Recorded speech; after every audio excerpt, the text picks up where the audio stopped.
All righty, welcome back to another episode of Two Plane Sports. Today is Thursday, August 3rd, and or like what we like to call it, what is this, July 34th.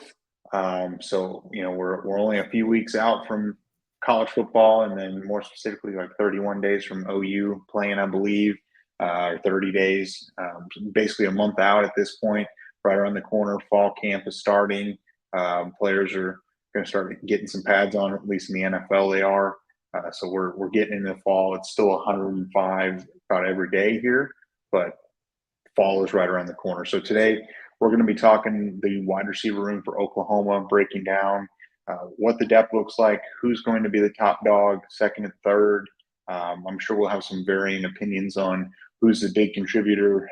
There's a lot of talent in this room. It's just a lot of unproven talent. But before we do, be sure to like, subscribe, turn the notification bell on, follow us on Twitter, Instagram, Facebook, Apple, Spotify, and TikTok. Everything's linked in the description below. And remember, every Tuesday night at 8 p.m. Central, we go live. So if you turn on that notification bell, you will always know when we go live and when we post these videos, so you never miss anything.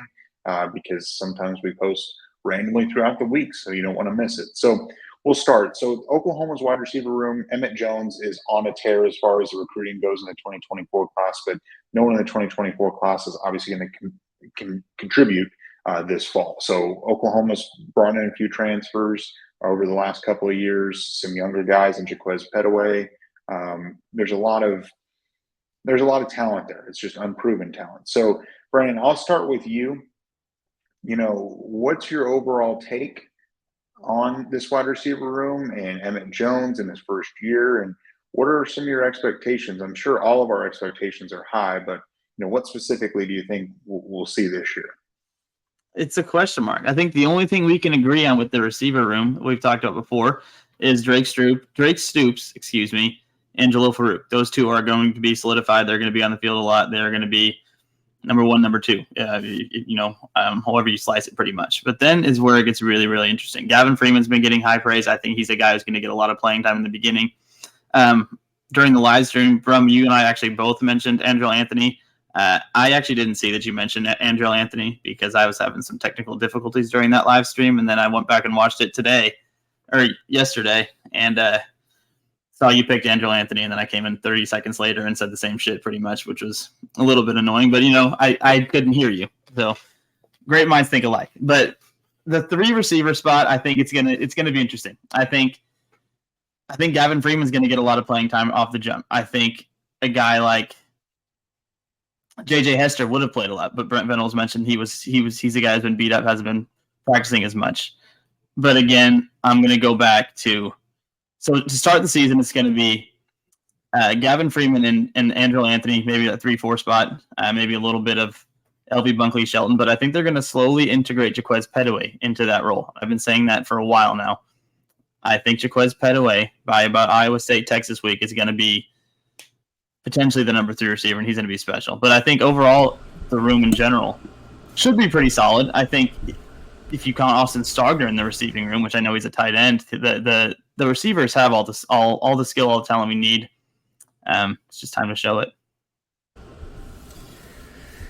Yeah, wide receiver 3 is clearly the reason that I think everyone is still speculating what that room's going to look like for this fall, because we did lose the go-to guy, the guy that's been the number 1 receiver for 3 seasons in Marvin Mims.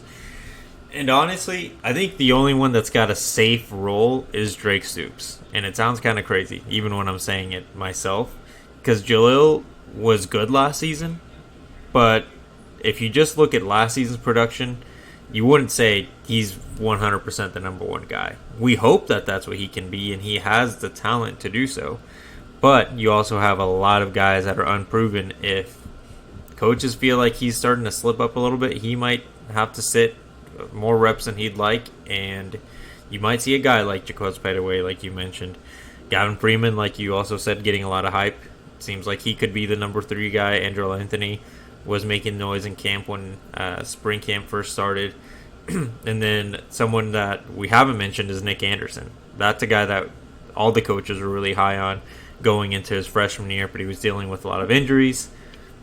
hopefully he stays healthy enough, and then that's your big body receiver that you've been looking for, and you've been hoping Jaden Gibson can be, and he just hasn't shown that he can secure the ball, essentially. The most important job in being a wide receiver is catching the ball, and that's been, maybe it's a concentration thing, maybe it's a nerves thing for Jaden Gibson, but because he can show he can create some separation, but catching the actual football has been where he's lacking. If he can fix that part, if he's on the juggling machine every day, just making sure that ball sticks to his hands, I think that he's the lock for number 3.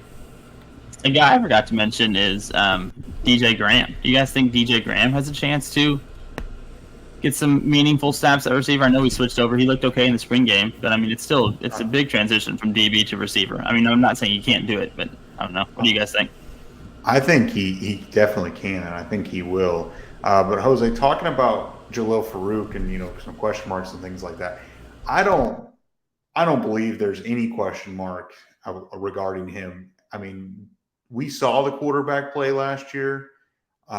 He was consistently open a lot, and he was missed multiple times. I mean, he had nearly 500 yards last year, and it felt like he could have had 200-300 more. I just don't. I think he is a cut above everyone. I mean, I think Drake Stoops is clearly number 2 as far as experience. I don't think Jalil Farooq is in. I think he is far and away the best receiver in this room right now. I just don't even think that it's even a question, in my opinion. I said it was crazy when I said it. Like, it's not like just a random thought I had while we were recording this. Like, I've actually been thinking about it over the last few days. You can't really, like, he hasn't had a year like Marvin Mims did his freshman year after 2 seasons of being at Oklahoma. I think that's what really helped Marvin Mims solidify. And then you can point to, okay, there were some quarterback issues, there were issues on the offense. Like, Jalil just hasn't quite gotten to the point where maybe you can make that excuse. And maybe I'm comparing him too much to a guy like CeeDee Lamb or D.D. Westbrook that were, D.D. was a Heisman finalist. I feel like that's forgotten a lot. CeeDee Lamb was a first-round draft pick. It's tough to compare to those guys, but Marvin Mims, I think, was just as talented as them and just had a different situation at quarterback for most of his career. Well, Marvin Mims last year was the number 1 wide receiver and had just under 1,100 yards. His freshman year, he had about 600 yards, and the sophomore year had 700 yards. So it's not like he was putting up 1,000-plus yard seasons for 3 straight years. But he did catch a lot of touchdowns. I believe he led the nation in touchdowns his freshman year, or at least led the freshman class. He had 9 his freshman year, and he had 5 his sophomore and 6 as a junior. Maybe not led the nation, but might have been the leader in the Big 12 for receiving touchdowns. He was up there. 9 touchdowns as a freshman is pretty strong. Yeah, no, it is. But I will also say, who is the quarterback then? Spencer Rattler. Well, 2020, that was Spencer Rattler. 2020? 2020 was the COVID year. That had to be Spencer Rattler. Spencer. Jalen Hurts was 2019 because we got dogs down by LSU. Yeah, so 2020. Yeah, because Caleb Williams was in 21, right? And then, yeah. But I just think Jalil Farooq is primed to. I mean, he had a solid year last year. I mean, Marvin Mims was definitely the clear-cut number 1 and got a ton of looks. I just think that Jalil Farooq now will step into that, and I think he'll get 65 catches this year, to be honest. I think he'll go up for over 1,000 yards this year. I think they're going to play fast, but I think they're going to play efficient, and they're going to be able to move the ball. As I said on the live stream, and Brandon did as well, I think Andrew Anthony can emerge. I don't know if Nick Anderson can honestly stay healthy enough, unfortunately, which is really unfortunate about a player like that. He just has not even been able to put together enough practice to even really know what Oklahoma's got in Nick Anderson, just because, it's one thing after another. Jaquez Petaway, again, freshman receivers are not many freshmen can come in and contribute like a Marvin Mims did. It is CeeDee Lamb extremely did it too. hard. Exactly. I mean, so you're looking at a first-round wide receiver and a second-round wide receiver in the NFL draft. I'm not saying that, but why can't Jaquez be that guy? he could be. I just don't know with him being he's a late enrollee, right? I think that puts him a little bit behind the 8 ball. That doesn't help. And I think there's a reason why they brought in all the transfers that they have. I think Petaway could contribute, but I think that, I don't know if Andrew Anthony emerges is what I'm getting at. If he emerges and you've got Jalil Farooq solidified and you've got Drake Stoops and Gavin Freeman will, take some of that away from Drake Stoops to keep them both fresh. If Andrew Anthony emerges, you're going to be running a lot of 3 receiver sets with one tight end and Stogner. You'll run some 4 wide receivers and Petaway will probably see the field. I just don't see, if Anthony, like you agree with me, I just don't see where there's a ton of room. He will be on the field. I just don't see a ton of volume for him. Depends on what he does with his touches then. I mean, but if he's averaging 25 yards a catch, he's going to see more playing time. I don't know. And that's kind of what I see happening. I see him getting on the field, taking the snaps away from Anthony. Well, I did pick Jaquez Petaway as like my number 1, I think, on the live stream. Pretty sure. And then I said like Andrew Anthony as another guy that I could see. But I think Petaway is a more talented player. I think I agree with you. He's younger. Obviously, he's younger. There's that's just a fact. I think him being not an early enrollee is hurts him right now. He's a little behind the 8 ball, as you mentioned. But I think when you just draw it up and they're both on the field, I think Jaquez Petaway is the more talented player, and sometimes that wins out. I mean, we've seen it. We saw it with Caleb Williams and Spencer Rattler. And I know it's an entirely different position, but Caleb Williams got on the field, showed what he can do. Spencer Rattler never got to see the field, never got to play again. I'm not saying it's going to be quite the same, but if Jaquez Petaway can slowly, he can go for 45 yards and 65 yards and 100 yards, he's going to eventually overtake and be that 3 receiver. I think he can be, and I think he should be. I would love to see it. And I'll let Jose jump in here, but I really think then before Petaway, it'll be Brennan Thompson. Yeah. Damn, I kind of forgot he existed. I just don't think many freshmen are going to be getting a ton of volume this fall. That's just my opinion. It is interesting, and it's the number 3 spot. It's just too much guessing because there's a lot of guys that have different attributes. And if you look at like what this staff did last year, you expect it to be someone with experience, even if it's a little bit. That's why Davis Bevel was the started during the Texas game over a guy like Nick Evers because he brought experience at the collegiate level. We're not going to talk about what happened, but it was experience that got him that opportunity. If that trend stays the same, even though Brent Venable said that looking back, he should have given younger players more opportunities. If the trend stays the same as last year, then Brennan Thompson is going to get an opportunity first. Andrew Anthony is going to get an opportunity first. J.J. Hester, L.V. Bunkley Shelton, Nick Anderson, Jaden Gibson. You've got a whole list of guys that'll get a shot before Jaquez Petaway. But could you? Oh, go ahead. Sorry. If he does do what he said he feels like he could have fixed last season and giving younger guys more opportunities, Jaquez Petaway is probably more talented when you're just looking at him coming out of high school versus the rest of the pack. And it would make sense he gets at least some opportunity, even if it's in garbage time for the first couple games, and that earns him more meaningful reps once we get to the Big 12 play. I think you just got to ease your way in there. I don't think he's going to be even a 600-yard receiver this season, but if he can rack up 300-400 yards, like that's not a bad year for a guy that would be the number 3 receiver looking at it right now. So, like, obviously I didn't get to watch last football season. So, but could you not argue that Bunkley Shelton and Hester, although Hester was hurt almost all of last year, if not all of last year, correct me if I'm wrong, I'm pretty sure he was gone all season, wasn't he? Didn't line up at all? Who? J.J. Hester. He didn't. He didn't And play at he was all. on the team. I know Bunkley Shelton got a little bit of snaps going back and watching the some tapes and stuff. So I know Bunkley Shelton got a little bit of snaps.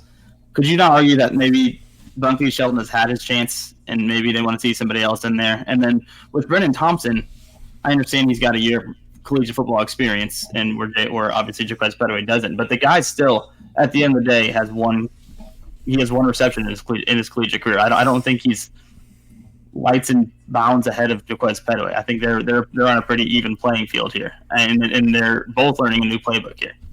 I don't think you're wrong, but again, like my example as a rebuttal is Davis Bevel, because he had one full half game of collegiate experience, and it was a bowl game at Pitt after I think it was Kenny Pitt sat and the backup got hurt early in the game. So then he got to come in, but he still got to start over the freshman because he had more experience. So I don't think you're wrong. It's just how the coaching staff sees it.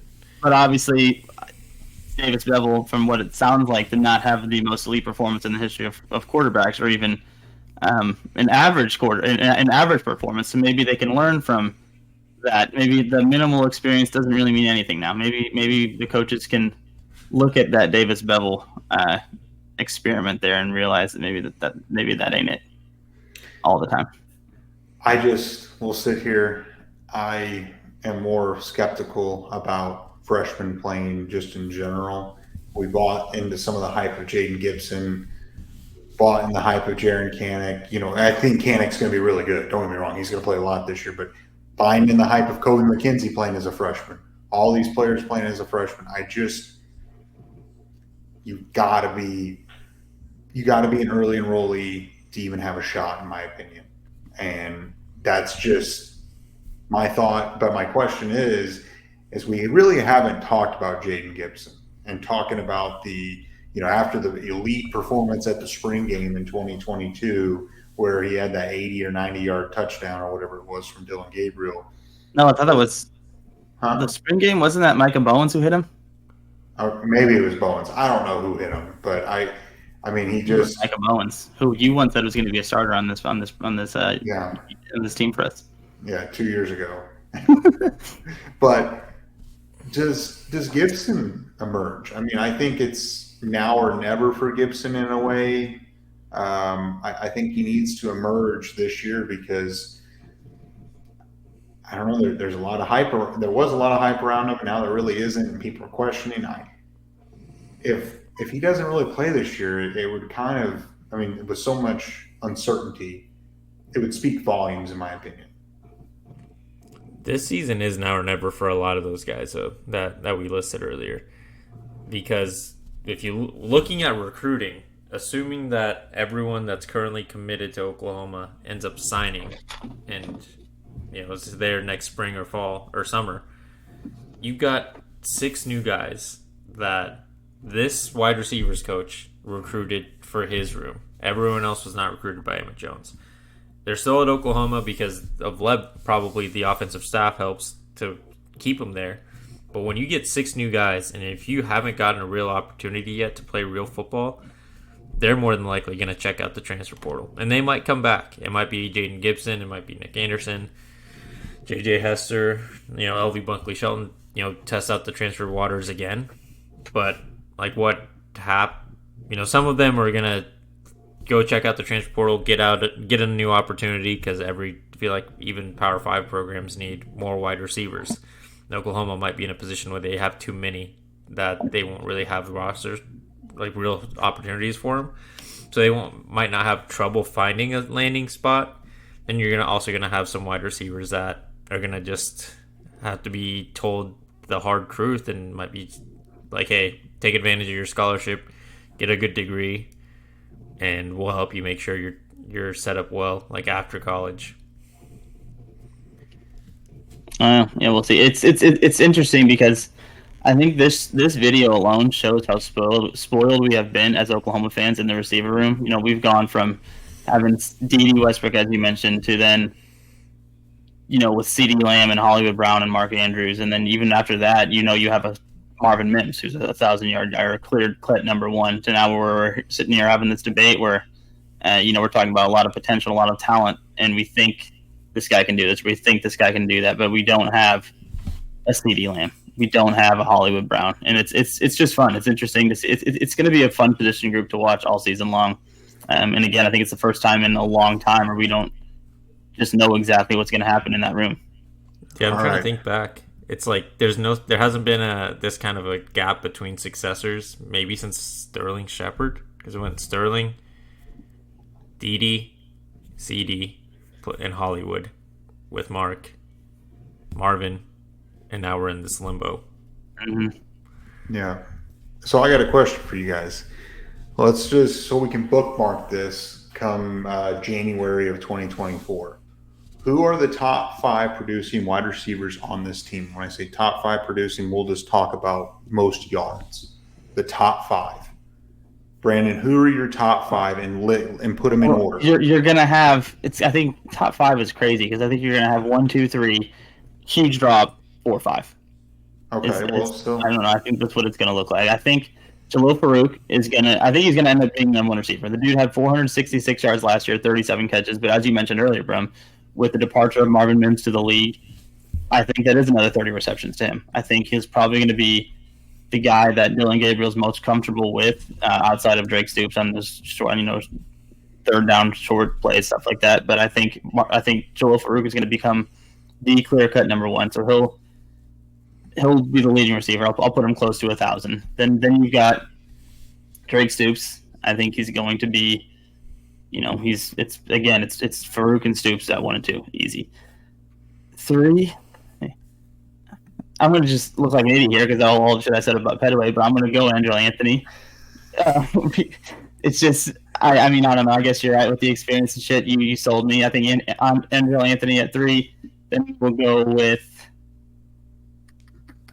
Gavin Freeman. And then I'm going to go ahead and throw Jaquez at 5. He's going to come on, and I think, like Ho said, he can have a 400 yard season. But again, I think it's going to be 1, 2, 3, big drop, 4, 5. Hose, do you know your top 5, or do I need to go? Yeah, I know my top 5. So my number 1 would be Drake Stoops. Almost the same amount of yards as Jalil last year, similar amount of receptions. It's basically a battle between both of those guys on who's going to be number 1. And I think Drake is just the more secure receiver. Jalil would be number 2. Number 3, I'm going to go with Nick Anderson. Assuming he stays healthy, I think he's going to be the number 3 guy. Number 4, Gavin Freeman. And number 5, I want to say Jaquez, but I'm going to go with Andrell. All right. So my number 1 is Jalil Farooq. Number 2 is Andrell Anthony.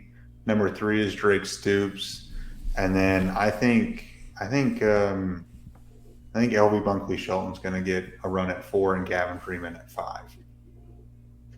I think he'll come in and play well. And I'm not saying he's going to put up 1,000 yards, but I think he'll play well this year. I think whenever the time comes from, that's going to be the end of the video. I'm going to defer to you because that's a pretty good question there. Yeah. Well, that's all I've got. So at least we can clip this and we can revisit this, say, in 6 months. And I'd be curious to see, because it'll probably be totally wrong, or maybe it could be right. Production-wise, real quick, where would you throw in Stogner? In that list? Right. Yeah, ranking your 5, where would he slot in? He would probably slot in 2.5. So 3. Yeah, I think Jalil's going to go for close to 1,000. I think Stoops will be around 6 or 7, and I think Stogner's going to be around 550. So I would pick 3. I think he's going to be heavily used, but I think they might try to limit a few snaps just to keep him fresh throughout the year. Hopefully, Oklahoma's competing for championships and things like that, and they need him in December. Yeah, I agree. I think 3 is a fair spot. Yeah. And it could be like a maybe 4, just because this offense is a lot of big explosive plays. And if Gavin Freeman's a gadget guy, he will be running a lot of jet sweeps. Yeah. So, well, that's all I've got, unless you guys have anything else, I'd be curious to see what everyone has to say about this. I'm sure there's a few comments. I'm sure. So, Brandon, or you want me to say the individual challenge? I defer to you. Yeah, you All had a right. good question. All right, so individual challenge is, I get the honors of it, not very often, but who are your top 5 receivers as far as most receiving yards for the 2023 Oklahoma Sooners? You heard all of our top 5s. I'm curious to see and hear why your top 5 is right. So, if you made it this far, be sure to like the video, subscribe to the channel, turn the notification bell on, follow us on Twitter, Instagram, Facebook, Apple, Spotify, and TikTok. Everything's linked in the description below. And remember, every Tuesday night at 8 p.m. Central, we go live for a live stream to hang out, talk some football, recruiting, and just whatever else is on our minds. So we will catch you guys next time.